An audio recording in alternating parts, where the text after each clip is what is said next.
Okay, cool. Got it.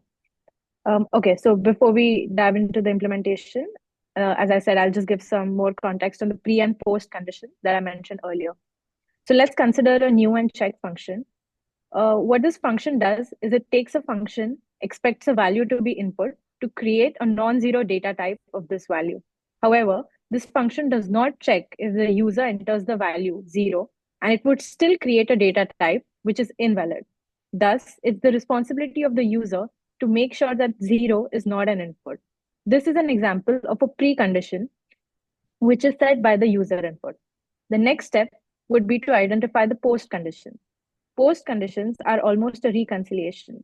This means that we try to evaluate the result of a function with the expected result. That is, for this function, we are trying to create a non-zero data type with value n. So the created data type should have the value n. This would be a post condition. So moving on to our implementation and deliverables, Aaron would give you all an overview of that. Yeah, so let me talk through the key deliverables of our Rust verification projects. So we developed formal proofs and the safety contracts specifically for the non-zero functions. So this ensures the robustness of these functions by explicitly defining their operational guarantees. So our work ensures that all safety requirements, including precondition and post-conditions, are thoroughly verified. Help us maintain the integrity of the code and prevent potential runtime errors or the undefined period. Beyond the verification, we also contribute improvements and comprehensive documentation to the AWS verification projects, supporting the broader adoption of safety practice. So on the right side, you can see the workflow of our development process. It begins with challenging the API and moves through the three main stages, developing proofs and contracts, creating and testing the verification harness, and finalizing the process with documentation and pull requests.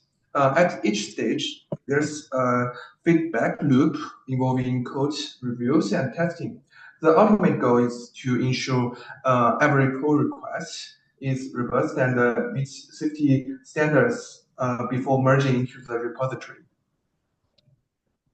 Here are some challenges we encountered during the developing and verification process. First is understand the details of using Carney, and second is managing the versions of Carney. So let's take a close look at the completion of Rust verification projects and the key milestone we achieved. The timeline you see here outline our project progress from August 26 to November 30. So in the initial setup, we install and configure Carney to establish the environment for our work. And based on that, we establish the formal requires and ensures contracts for critical functions such as non-zero new unchecked, non-zero unchecked mall, non-zero check adds, or the non-zero from mall unchecked. Additionally, we also developed 6 proof harness for other unsafe code blocks to validate their behavior. So this project ends up with successful pull request for 6 unsafe functions and unsafe code blocks and ensure safety and reliability. Yeah. Any questions?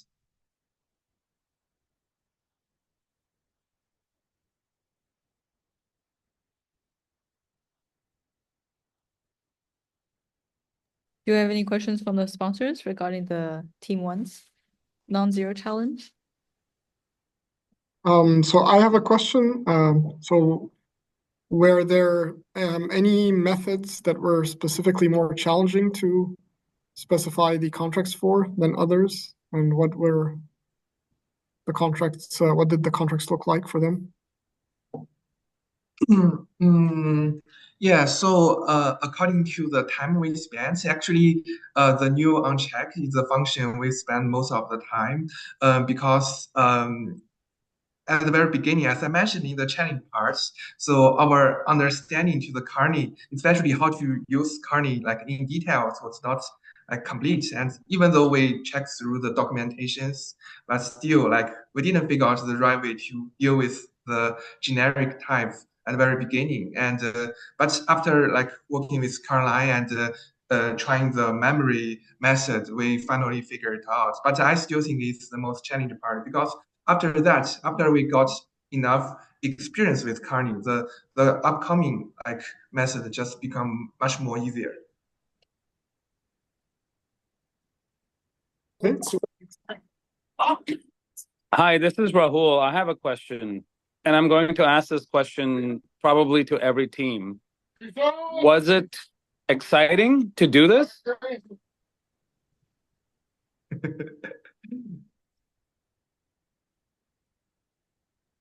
Yeah, I think it was more than exciting. It was a whole roller coaster ride for our team.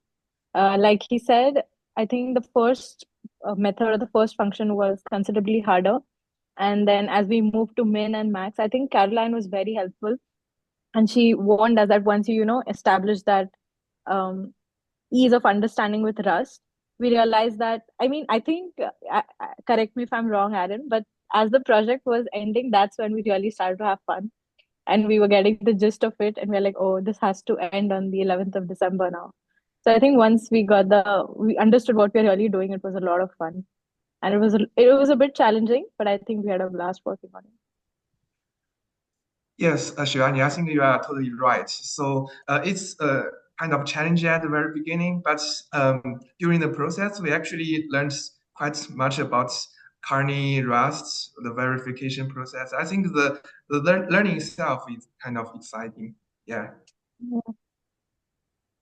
Also, just to Great. add, I think our learning curve was made a lot smoother because we had three other teams working with us. So I remember there is a Slack channel every time we struggled or somebody realized something that they had done. Everybody used to just post on the group. So I think that was really helpful. Yeah. Yeah, you guys, I just wanted to say you guys did really well, and you definitely did. New Unchecked was a tough contract. That's probably one of the most difficult ones I think that we've merged, period. So you should be really proud of yourselves for what you did. Thanks, Caroline. All right, I think we can move on to the second group. Is team 2 ready? Great.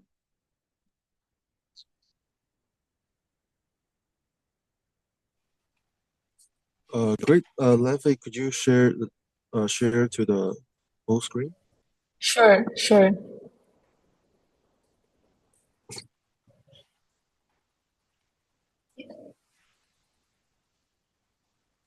Please let me know when you want to move the slide. Thanks. Of course. Yeah, thank you. So hi everybody, this is team 2. I'm Parker, the PM, and also we have our amazing group of engineers here in the meeting room.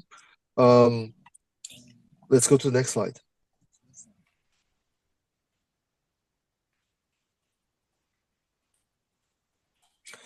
So I'm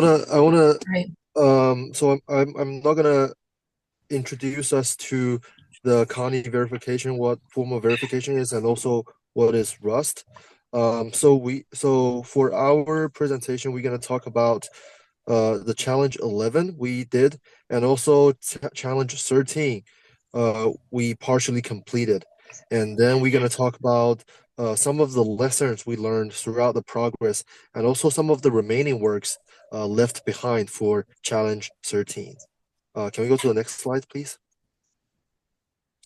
Great. So let's first start talking about our challenge 11, the safety of numeric type methods. And I'm going to let our amazing engineers to talk about this. Now let's start from the motivation. Well, the numerical operations are very important, and they had some unsafe method to bypass the runtime checks for better efficiency. And we also add some, so in this case, we need to add some formal verification to ensure the safety under preconditions. So the impact of this project is that we are going to improve system reliability when using related APIs in core NUM. Okay, next slide. And in this, the goal of this challenge is we are mainly focused on verifying 11 methods. But since there are a lot of integer types and the float number types will invoke this method, so we are going to verify this method. Okay, next slide. Okay, and let's start from the contract design.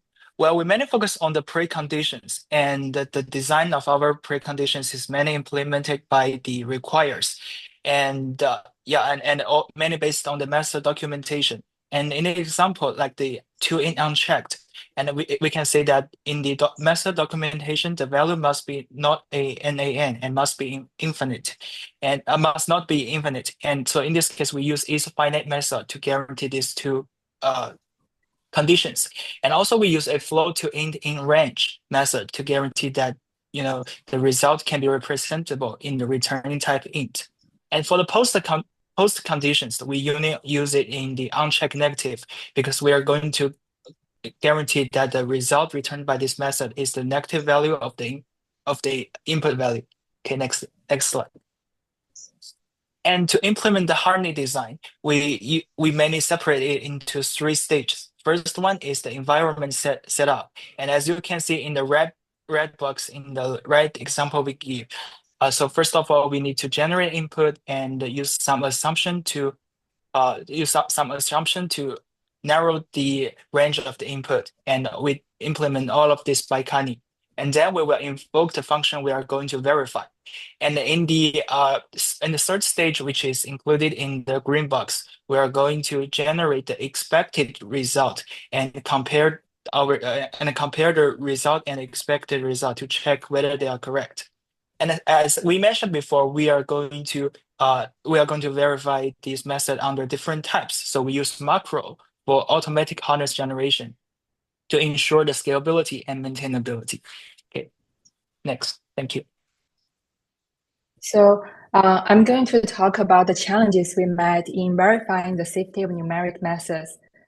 So the first is the performance overhead caused by exponential size of the input space when verifying multiplication operations. So for example, when we're multiplying two 128-bit integers, the number of possible combinations to verify is 2 to the 256, which is computationally expensive and invisible to exhaustively test.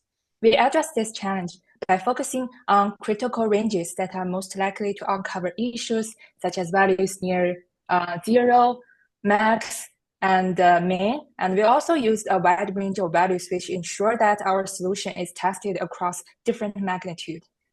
Next slide. So the second challenge we encountered is from the complexity of floats. So the first is casting integers to floating point values can result a loss of precision. So we can see the lost digit of the example here. When casting the max value of 32-bit integer, this imprecision can lead incorrect results, such as falsely passed the precondition. And the second is inexact floating point representation. So not every decimal value has a floating point representation.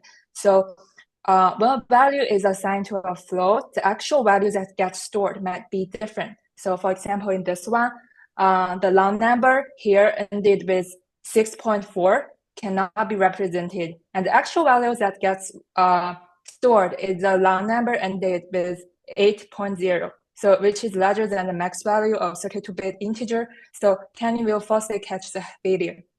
So we address this solution by requested a feature in range API to support to check if a float is in the range of the targeting integer type, which is here. So this helps us to verify the floating point value conforms the integer ranges during casting or numeric operations and reducing the potential errors caused by imprecision. If you are interested, please refer to the imprecision discussion and also the Kani issue in our slides. Next slide. So we are very happy to share that this challenge is completed and all the pull requests have been merged, and we successfully verified 11 different APIs. And the verification, I would say, was pretty efficient, averaging of 6.8 seconds per API, with most completing in 0.5 seconds. And one challenging case is the carry multiplication, which took 900 seconds due to its complexity, but we want to ensure we can balance the robustness but also with less compromises. And we also propose 2 feature requests, flow to in, unchecked, and in-range API.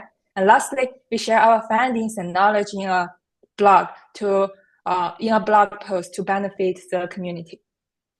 Next slide. So now we are going to talk about the safety of CStr. Yes, thank you, next slide. The CStr type in Rust enables safe interaction between Rust and C by safely handling null-terminated CStrings, and it is essential for a foreign function interface to enable interlanguage function calls. So for safe functions, we want to guarantee that they're sound. For unsafe functions that could involve row pointer manipulations, there is a risk of misusing them, which can cause undefined behaviors. Therefore, it's vital to ensure that the safety of CStr protects memory integrity. Next slide, please. Our primary goal for this challenge is to implement a safety invariant for the CStr type and verify that all safe functions maintain the safety invariant and annotate unsafe functions with contract and verify the contracts. The last part is to verify trait implementations, but we consider it as a no-go given the tight schedule. So in the end, we'll ensure the safety invariant holds for function call and then the absence of undefined behaviors when dealing with C-style strings. Next slide, please. The design of a safety invariant is quite intuitive. Since CStr represents a null-terminated array of bytes, the array must contain at least one null terminator when the string is empty, and only one null terminator at the end. So there is no interior null bytes before the null terminator. Okay, next slide, please. And next, let's talk about the contract design. For unsafe functions taking a slice, we require that the input slice should, as always, be non-empty, null terminated, and no interior null bytes. For unsafe functions taking a pointer, such as string length and from pointer function, we assume that the pointer is not null and it points to a valid null terminated by sequence, and the size should be bounded within a certain range. Regarding post conditions, our primary goal is to ensure that the safety invariant upholds by calling the safe function in the invariant implementation. Next slide, please. Next is the harness design. The assumption for all harnesses in this challenge is that all proofs are bounded. While strings can theoretically be infinitely long, this constraint strikes a balance between thorough verification and computational feasibility. With a max size of 32 for the array, the verification time for the harness is at most around 2.5 minutes. And the harness structure is similar to those in the previous challenge, but with a different verification logic. For example, the right shows a harness from byte until null, which finds the first null byte in the input slice, treats everything before it as a valid CStr, and returns a CStr representing those bytes. In the red box, we generate a random array of bytes and capture the slice of this array with Kani. By doing this, we can test how the function behaves with different lengths and contents of data. Then, as usual, we call the function on the input as shown in the blue box. Lastly, we check the result, such as if the resulting CStr adheres to the safety invariant. There can be some additional correctness check here as well. And I'll hand over to Rajesh. Yeah, thank you, Adrian. We'll talk about the helper function itself, the arbitrary CStr. In many cases, we needed to verify the CStr method that operated directly on the CStr object itself. Hence, in order to reduce redundancy, we created this helper function to encapsulate the generation logic of a valid safe input string. This way, we also ensured consistency across all our harnesses. Next slide, please. For the external C functions where Rust code needed to interact with a few functions where the pointer was given by libraries in C, we needed to add a few more preconditions other than the regular pointer must be not null, and we shouldn't find a null terminator in between the bytes, and also it should be one. We needed to make sure that these pointers are dereferenceable and must be valid and readable. So this was a bit confusing in the beginning, but we managed to, with the help of Selena and other engineers, we managed to figure this out. Next slide, please. As for the challenges we encountered, we were majorly, the major challenges include writing precise contracts. Either it shouldn't be very strict or very loose as well, allowing unsafe behaviors. And also we wanted to handle this unsafe code, which may require careful reasoning about memory safety.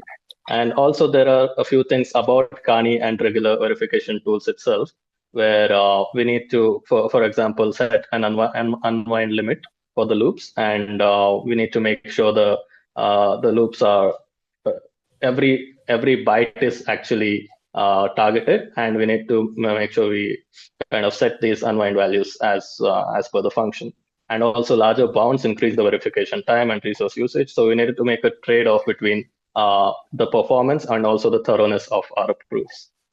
Next slide, please.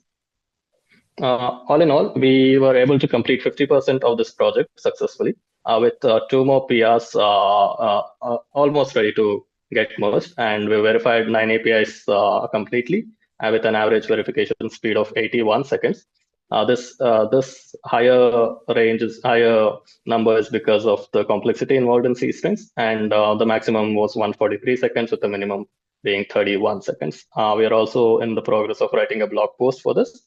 It's in a draft stage right now, and we'll be ready with that possibly by this weekend. And yeah, next slide, please. Future work include the part 4 of this challenge, clone to uint, and also another function in the CStr library. Next slide, please. Yeah, as for the lessons learned, the team did go through a lot throughout this project, and we kind of again the importance of formal verification about how to verify code to provide strong guarantees in terms of memory safety and how to build safety critical systems, especially using Rust. And we learned trade-offs of how software should be designed in the preliminary stages, such as it won't break in the future, for example. Our experience with working with AWS engineer has just been wonderful. Every one of you have been very supportive for us, and we had a lot of fun doing it. Some things we could have done differently probably is start early, because we never know what bugs we're going to encounter, which was often the case, because we thought we could finish a project, but then a lot of bugs came in and it got delayed. And yeah, next slide, please. So thank you. This was our team, basically the last week of our project, and we're all like merging PRs, write the blog post, prepare the slides and stuff like that. But yeah, overall it was a fun journey. So yeah, thank you guys. Thank you. I think there's already one question from Rahul. Rahul is raising his hand. Well, I actually could not raise 2 hands, but I have 2 questions. Thank you. So firstly, great work. One question you already know, but now I'm going to start off with a question which is slightly tricky. Mm-hmm. Do you believe you verified something? Okay, that is a tricky question. We did, in terms of technical, if you go purely technical, I do believe we verified a few functions of Rust, unsafe and safe functions of Rust. But it depends on how you're going to frame that question. Yeah. Right. So I think my point is, actually much simpler. Verification is complicated, and it's modulo assumptions and abstractions that you make during the process. Do you believe that you made the right abstractions, which is a good thing to think about? And then my second question is, did this excite you? Yes, it did. Yes, we did, and yes, it did, because we believe by writing our proofs, we are providing the Rust community to kind of be sure that, hey, these functions, if I'm using them in my code base, I can trust that they are valid and verified, and if I give the right input, they will work for me and it won't break. So that is a good thing. I would feel that that's what we kind of did verify, and it does excite me, at least, because I feel good enough to know that I contributed to something that could have such a potential huge impact. But yeah, team, do you have any other answers for that?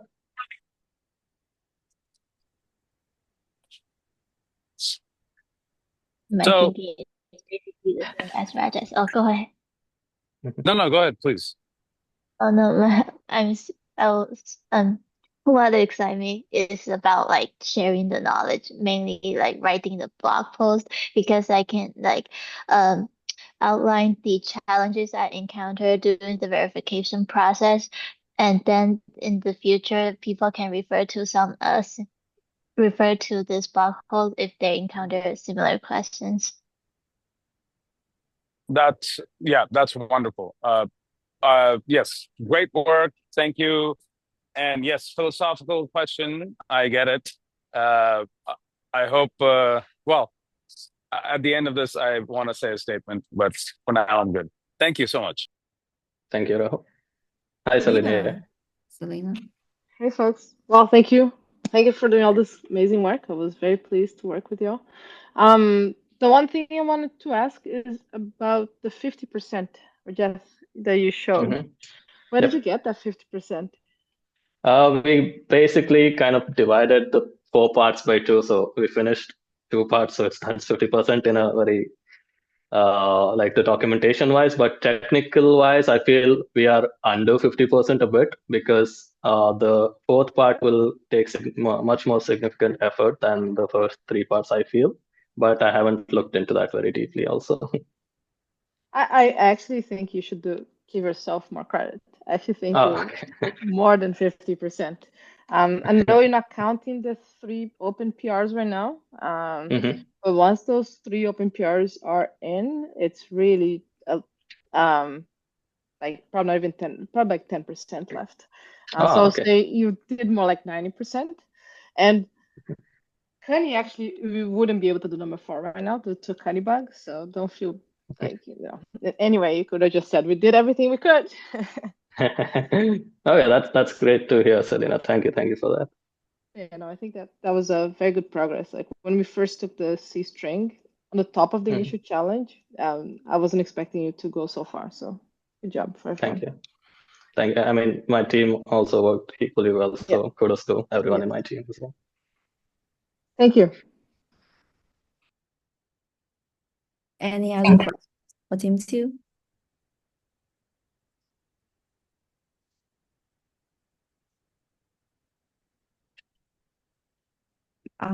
If no, let's move on to team 3.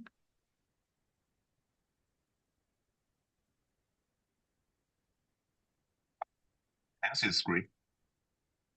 Sure. Yeah. Hi everyone. This is AWS Team 3. My name is Yifei. So today we are going to introduce our work on the verification of raw pointer arithmetics.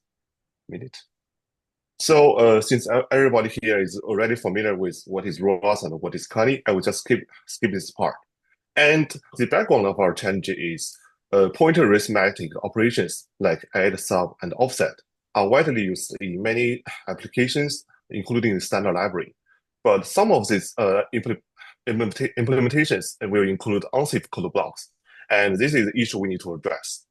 So specifically, we need to implement function contracts for 16 pointer operations, and we need to verify them on 5 different categories of pointer types. And besides, we also need to prove the correctness of at least 3 usages of these function contracts. So first, let's talk about our function contracts. In high level, we try to make sure that our codes comply with the design principles.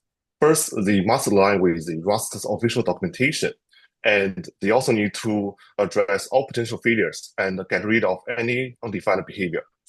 And besides, they also need to ensure high readability and relatively high performance. So there are some possible failures we need to consider during the implementation. So the first category is pointer-related issues like downing pointers, non-pointers, and pointer alignment. And we also need to care about pointer provenance information because we need to make sure the pointers does not go out of bounds. And there's also some numerical errors like overflow can happen during multiplication and typecasting. So let's see one example of our function contracts. So as you can see here, we can map the different issues into different preconditions and postconditions, and we have a relatively concise code implementation. And the second part is our proof of contract. So basically, we can divide the functions to verify into 2 different groups based on their inputs. So the first group only accepts size-pointed inputs, like the add, sub, offset, and offset from. And for these functions, our verification covers all integer types, some slice type, composite type, and also the unit type. And for other functions that accepts unsize-pointed types, we also verify them on one dynamic trait. And actually, there's one interesting finding during our implementation. So it is that we find both the input and output pointers of these functions does not need to be aligned. And this is quite surprising because this behavior is not documented in Rust's official documentation. And so now for the usage proofs. So ideally, we should be able to use our implementation for function contracts to simplify the usage proofs. But unfortunately, currently, due to a Kani's limitation, we are unable to do that. So here's a simple analysis of the problem. So as you can see here, so during the function stubbing of function contracts, Kani will try to replace the function with a Kani any random variable to represent the function's return value. But in our case, the return value is a pointer, and currently Kani does not support generating random pointer without any memory context. And this is also the future work we are going to do. And this is a breakdown of our challenge. So in order to break down the challenge into smaller pieces, we divide them along 2 dimensions. The first one is function name, and the second one is pointed type. So we dynamically assign these small tasks to different team members based on their current workload. And besides, for the usage proof, each team member is responsible for implementing one function contracts, function proofs. And for our team workflow, so internally, we manage our development and code reviews using a shared repository and internal PRs. And we interact with the upstream repository through external PRs and GitHub issues and discussions. Okay, now I will pass on to my teammate Leon to talk about our outcomes. Yeah, hi everyone, I'm Leon, and I'm going to talk about the results of our team project. So firstly, kudos to ourselves for basically completing the challenge, and there's a few wrapping up comments in the PR is being resolved in the progress, and we are going to post a blog post in this weekend. And yeah, for the statistics, we implemented function contracts for 16 functions, verified contract with harness for 5 pointy types with more than 200 proofs generated and verified. And for the pointy type, we exceed the expectation by verifying multiple composite type slice, and it is split into 10 PRs by our team members, which discussed earlier. Next page. So we also verified force usage of these pointers operations, which mentioned earlier, and 6 major issues discovered while working with these functions, including defining valid input space, handling undefined behavior, determining valid value range, and calling pointer arithmetic method on dynamic trait. And these are all in the issues, and it triggers the cooperation with other team team, and based on some new APIs in developed by Kani AWS in our development progress. And we also led to 4 feature enhancements and bugs reported to AWS. Next page. Oh yeah, here are the metrics of the execution time of our harnesses. The environment we were using is on a single computer, and the Kani is built from the yesterday update. It is the 0.56 and Rust toolchain 1.84 nightly. I'm using Mac OS Sequoia and the M2 chip as the hardware. So for metrics on average, it is taking 0.5 seconds for harness execution and 5 minutes on average for the compilation with latest Kani, which is updated yesterday. And this was pretty long compared to previous version because a lot of incoming packages are included. So for the analysis reason, I only include part of our result here. So for from the graph, we can see that the hardness of add compared to sub and offset is taking longer time because of the intrinsic of add. But they are pretty stable around like half a second with all the functions.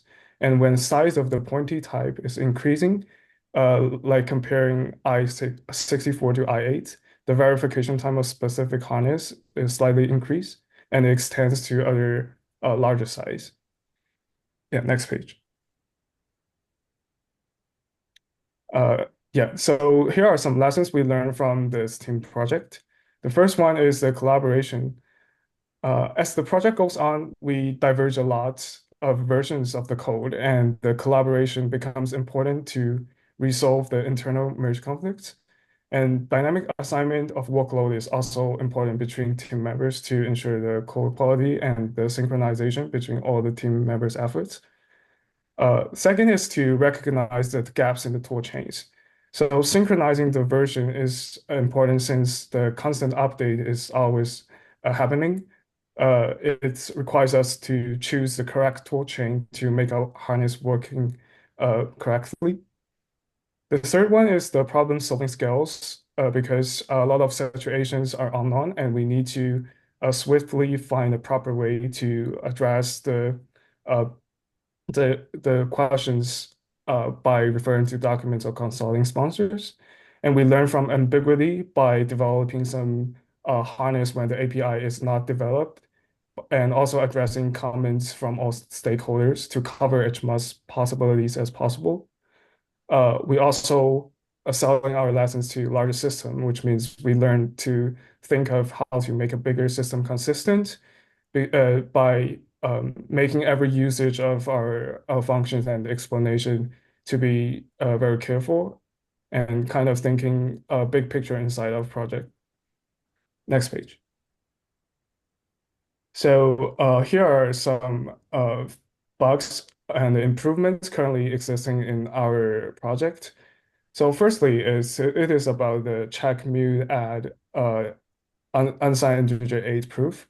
So on this case, pointer generated code is likely using the API we're trying to verify, and we confirm that we cannot use it currently, and it needs to be addressed later when it is developed correctly. The second point is we need to generate the non-deterministic pointers in Kani by writing better proof and implement stubbing for the usages. And the third point is Kani does not currently allow proof for contra for dynamic trait types because it doesn't have a size known at compile time. So we are using some alternative to get it around. So in the future, we need to keep track of the above issues and make some improvements.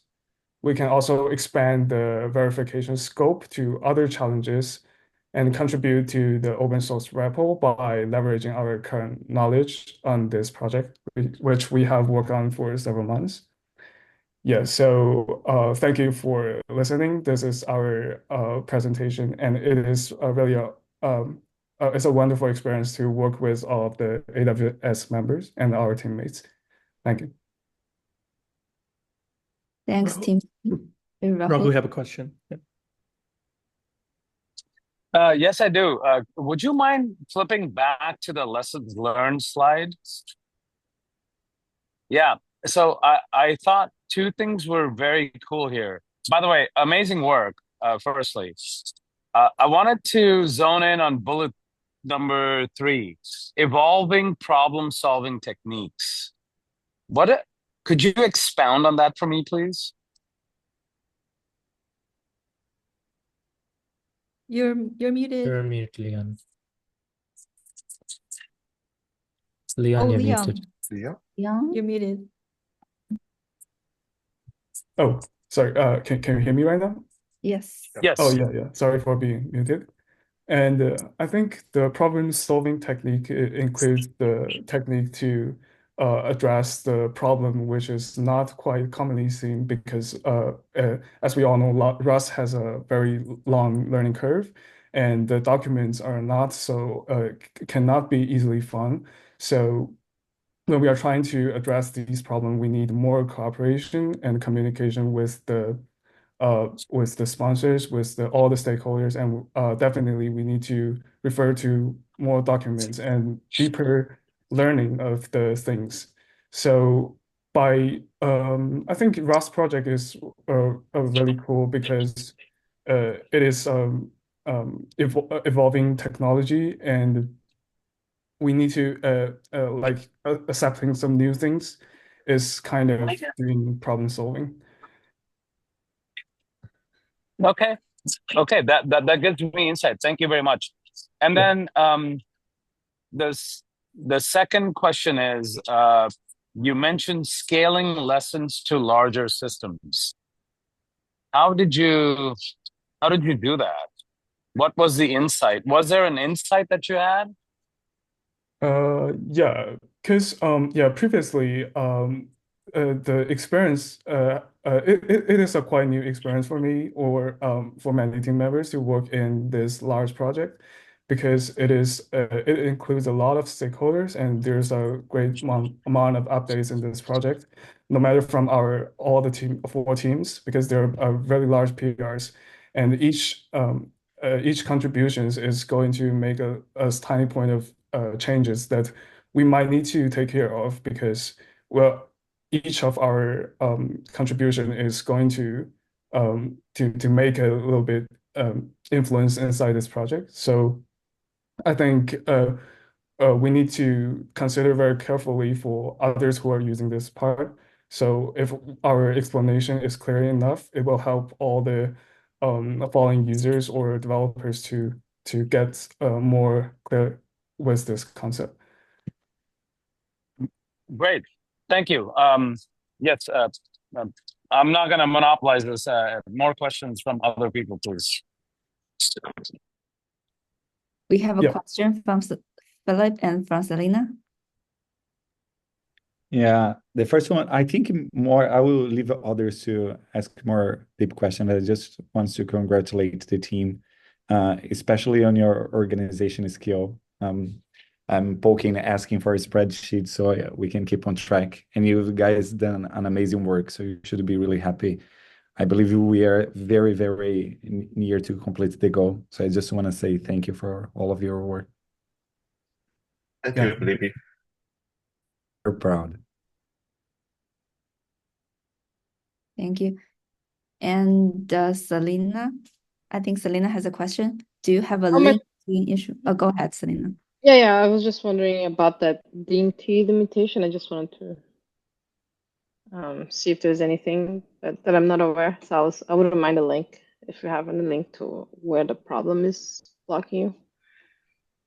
I think they open a GitHub issue on Kani, no?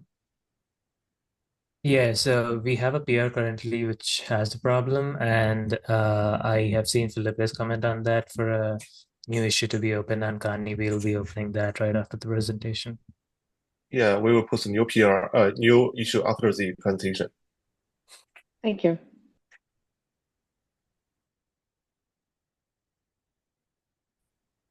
Thanks, everyone. So if we do not have any other questions for Team 3, we are moving on to Team 4. All right. All right, I know our time is limited, so I'll get started. Hi, everyone. My name is Olivia, and I'm here today with Daniel, Devani, and Jimmy, and also our PM Grace to present to with our challenge of safety of NonNull. Also, really want to give a special thanks to our PM Grace for organizing this huge meeting together, and also just keep communicating with the sponsors along the whole semesters.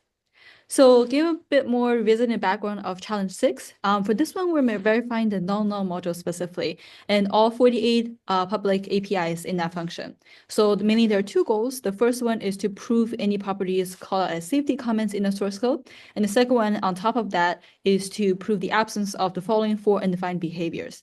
And of course, if there's any valid violations we found through the verification process, we will also report as well. So the approach we took is the first one is to annotate contrast specification with the pre and post conditions on the function itself. And the second one is to generate verification harnesses that invokes the function. And those harnesses also reside in the same APIs of the functions. And we also use the Connie tool to do the formal verification. And as we are writing them, we raise questions in the GitHub issue and also the GitHub discussion section. And also for the division of work, each teammate took on about 12 functions to verify. And the general rule of thumbs that we're following is that the first one is that if the function is marked safe, then there will generally be no preconditions in the contract. And the second is that we try to include as many data types as possible that are applicable to the function. And it also is to keep in mind of the harness runtime. So if any one that exceeds above 10 minutes, we'll consider optimizing. But it turns out that many of them are well below 10 minutes. All right, now I will give it to Devani to break down and give some examples of our contracts and harnesses. Thank you, Olivia. So for pointer NonNull, we have 48 APIs and we divided them into 6 major categories: pointer casting and type conversion, reference conversion, memory operations, then pointer creation and initialization, size checks, and lastly, pointer arithmetic and address manipulation. Now for a quick walkthrough behind our process for verification. Next slide, please. Thank you. Now for a quick walkthrough behind our process for a verification of each function. We have returned a contract and one or more harness depending on its needs. These 4 APIs are part of pointer casting and type conversion. As pointer and as mute pointer return a raw pointer to a slices buffer. Casting basically casts a pointer to another type, and as NonNull pointer returns a NonNull pointer to a slices buffer.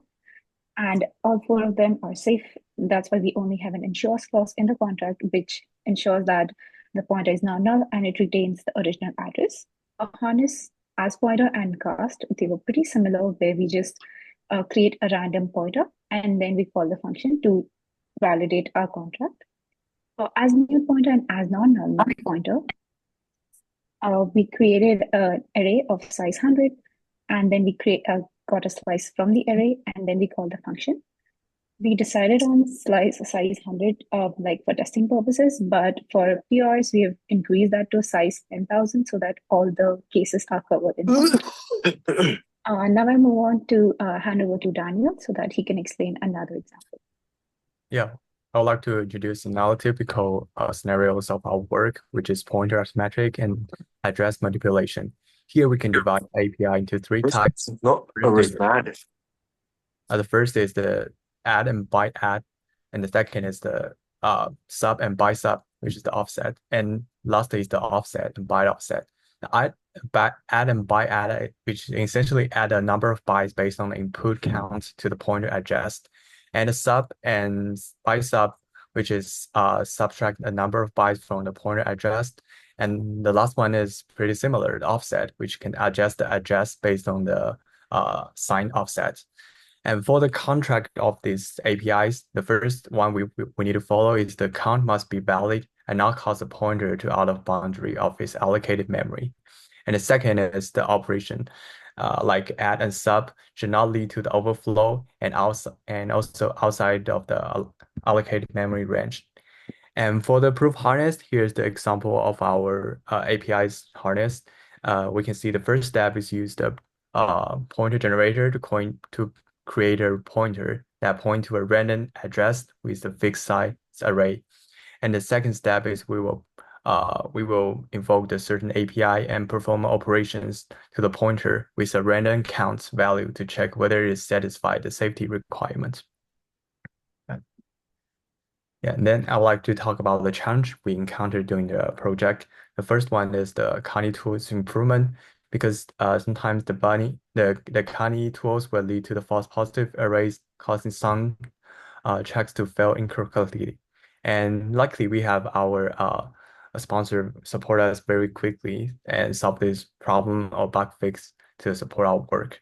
And second is the verification correctness, because it was very challenging to accurately capture the safety requirement of function using the correct language, which is Rust.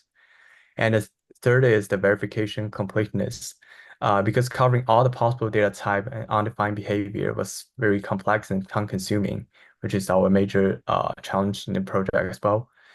And the fourth one is the unfamiliar with Rust, because many team members lack of prior experience with the Rust, making the learning curve steeper. The last one is the cross-team cooperations, because overlapping functionalities in API across different teams pose coordination challenges, but at the same time, also propose the opportunity to sharing and learning with each other. And the impact and contribution we had for this challenge right now is that we created 48 harnesses and 45 contracts, and the runtime for most of them is less than 1 second, and then the longer one can reach about 90 seconds per harness. And we have 11 merged PRs, and additional 2 are currently open and waiting for reviews. And throughout the process, we also identified 6 Kani bugs, which all of them have been fixed by the AWS team really very quickly. And then we also along the way proposed 4 Kani feature requests on the Kani repo. And actually 2 of the feature requests has been developed and released by AWS. And right now it's actively used by us and also Team 3. And I believe the API is called the same allocation API. And then on top of that, we are wanting to contribute 3 training videos. The first one, what we already shared with the engineers on the team, is the challenge walkthrough, which is a technical deep dive, more elaborate onto our design philosophies for the contracts and harnesses for all the 48 functions in the API. And the second one is a user guide for installing and running Kani specifically for this initiative, because that's what we realized is that there are some special commands and flags that we need to put in here. So just want to give future developers a kind of insight into what is happening here. And the last one is a more conceptual video around the concept of function contracts and stubbing, because we found that this is one of the core concept really requires us to understand what's happening with the pre and post conditions to be able to write appropriate contracts for the functions. Now, I would like to share some of the key lessons we learned during this project. So firstly, maintaining active communication with our sponsor was crucial. We learned like the importance of raising questions as soon as possible, which helped us avoid potential roadblocks early on. Next, we embraced like agile development, which taught us like not to chase perfection on the first attempt. Iterative improvement proved to be much more efficient. And thirdly, each week we have like coding sessions, and this session enhanced like the collaboration and help us tackle more complex coding problems together. And next we have we found like a valuable skill we developed was like learning how to ask the right questions on GitHub discussions. This skill was key to getting effective responses from the open source community. And finally, we realized like the importance of leaving buffer time when planning the project, and things often take longer than expected, and having that extra time made a big difference in keeping us on track. So I'll discuss our plan for future work to extend the impact of this project. So the first step will be to expand the range of data types, including like in our proof harness. We aim to incorporate more primary data types as well as dynamic types. This will help us like ensure broader coverage and robustness in verification. And secondly, we're also committed to like improving the Kani verification toolchain. We will continue conversations with the Kani team to extend the verification checks and explores more APIs for various scenarios. By collaborating like closely with the Kani developers, we aim to like push the capabilities of the tool to meet more diverse needs. And finally, we plan to like create more training resources on formal verification, This will include like video series, blogs, and written documentation to help onboard others into using formal methods and the tools we work with, making the learning process easier for those interested in verification techniques. Yes, and lastly, we really want to give a huge shout out for the entire AWS teams. We have Raul who decided to trust in our capability of taking on those challenges. And then we have our other engineers. We have Ziad, Selena, Felipe, Caroline. And then we also have Heping and Michael also hopping along the way. And then last but not least, we don't want to forget our team-specific Ziad, for helping us, really protecting us along the way.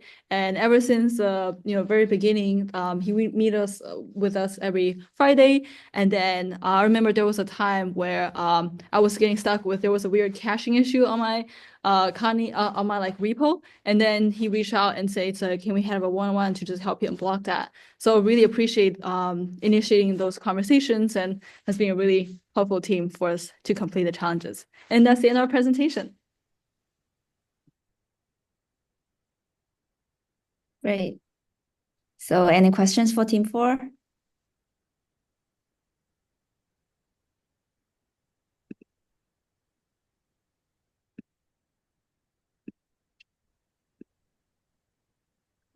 No question for Team 4?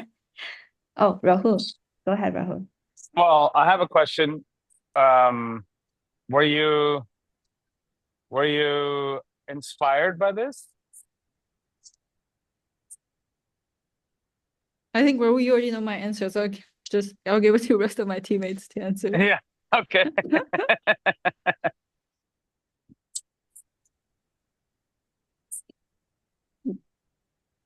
Daniel, do you want to say something?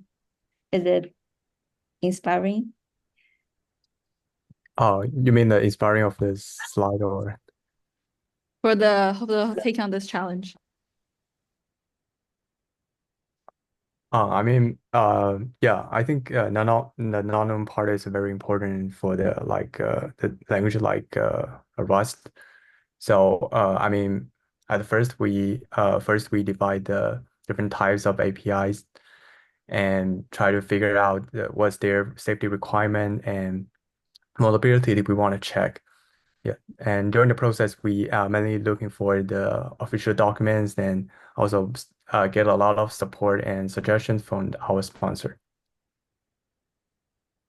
I would like to add, I think, like personally for me, this was pretty inspiring, like coming not from that much strong of a technical background, especially in Rust. It did, like, I did learn a lot from Rust, and now I'm actually motivated to take up another challenge during the winter break to work on it, hopefully. So it is pretty inspiring. Thank you. For me as a PM for Team 4, it's also very inspiring for me because it's the first time for me to be a PM for a technical team working on a real project, which is very impactful. So during the process, we also met a lot of challenges, no matter it's technical challenges or collaboration challenges or communication challenges. But finally, we go over everything, and we are very thankful for the AWS team and all the other 3 student teams for helping us throughout the way. Yeah, it's been a very inspiring and fruitful experience. Yeah, for me, it's actually like really inspiring because like it's my first time to learn how to program in Rust. And also, I did not have like any background in the automated reasoning knowledge before. And our teammates were really like supportive, and I learned a lot from my teammates, and also learned a lot from our sponsor, like Zia. Thank you for your help. Yeah, I think Ziad is raising his hand as well. Go ahead, Ziad. So I didn't have a question as well. Just wanted to thank you for the awesome work you guys did. It was really a pleasure for me to be working with you. And I wanted to highlight specifically that you've been pretty flexible with all the changes that were happening on the Kani side in terms of the new APIs that we have been introducing to address some of the challenges you were having or the bugs that we were fixing. So this was really great collaboration, and yeah, hope you're the best. Thank you, Ted, and thank you for all the effort, all the patience you gave to Team 4. Any other questions? Oh, Rawu, you're muted if you're speaking. So I have some final comments if nobody else has questions. I would like everybody in this room to take a moment and pat yourself on the back. Good job. Amazing job. To the point where this will inspire the next 2025. You have been trailblazers. You have learned, you have inspired, you have pushed boundaries. It's great. From all the mentors, Ziad, Felipe, Selena, Carolyn, big hand to you, students. Amazing work. And from all the students, I hope you realize the mentors put extra time for you. So a big hand to them.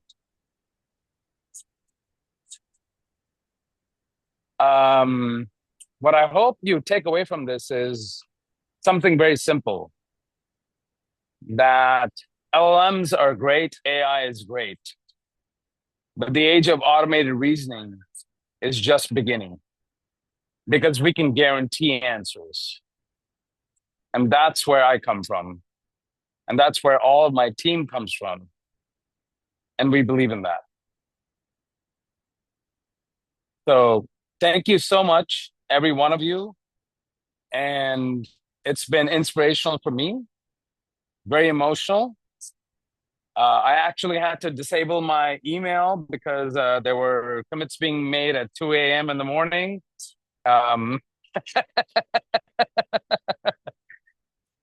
But it is inspirational. All of you, please keep in touch. I think you will have amazing careers. I hope they are with us. Thank you. Thank you. Thank you so much. And Olivia, so for the rest of you, if you don't know how this happened, it's because of Olivia and I having Chinese food in Redmond, Washington.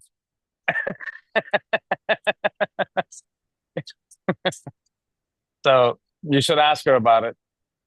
Amazing work. Thank you so much. Thank you, everyone. Thank you, everyone. Bye. Thank you, everyone. Thank you. Bye. Have a good rest Thanks, of your bye. days. Bye. Thank you.